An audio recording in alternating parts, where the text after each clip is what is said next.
मुमताज़ भारतीय सिनेमा की सबसे प्रतिष्ठित और प्रिय अभिनेत्रियों में से एक है, जिन्हें खास तौर पर 1960 और 1970 के दशक के दौरान उनके काम के लिए याद किया जाता है। अपनी करिश्माई स्क्रीन प्रेजेंस और सुंदर अभिनय के साथ वो अपने युग की फैशन ट्रेंड सेटर बन गई थी। बॉलीवुड की दिग्गज अभिनेत्री मुमताज़ ने हाल ही में अपने इंटरव्यू में मेगा स्टार अमिताभ बच्चन के शुरुआती करियर को लेकर अपना नजरिया साझा किया है। उन्होंने कहा कि बच्चन साहब को वो संघर्ष नहीं करना पड़ा जो आमतौर पर इंडस्ट्री में नए कलाकारों को झेलना पड़ता है। एक रेडियो शो के दौरान मुमताज ने अपने मुश्किल बचपन और फिल्म इंडस्ट्री में शुरुआती संघर्षों का खुलासा किया। कहा, मुझे चौथी क्लास में स्कूल छोड़ना पड़ा और मैंने 7 साल की उम्र में फिल्मों में एक्स्ट्रा के तौर पर काम करना शुरू किया।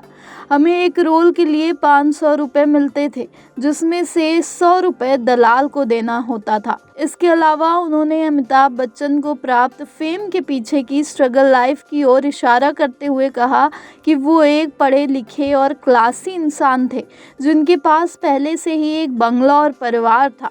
उनके पिता हरिवंश राय बच्चन एक जानी मानी हस्ती थे और उनके पास पहले से सब कुछ था। ऐसे में मुझे समझ नहीं आता कि उन्हें एक्टर बनने की क्या ज़रूरत थी।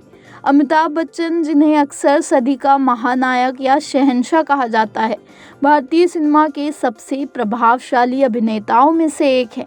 5 दशकों से भी ज़्यादा के करियर में उन्होंने सैकड़ों फिल्मों में काम किया और भारतीय सिनेमा को नई ऊंचाइयों तक पहुंचाया। मुमताज़ और अमिताभ बच्चन ने 1973 में फिल्म बंदे हाथ में एक साथ काम किया था, जो ओपी गोयल द्वारा निर्देशित थी। दिलचस्प बात यह है कि इसी साल जंजीर रिलीज हुई थी, जिसने अमिताभ को सुपरस्टार बना दिया और एंग्री यंग मैन की पहचान दी।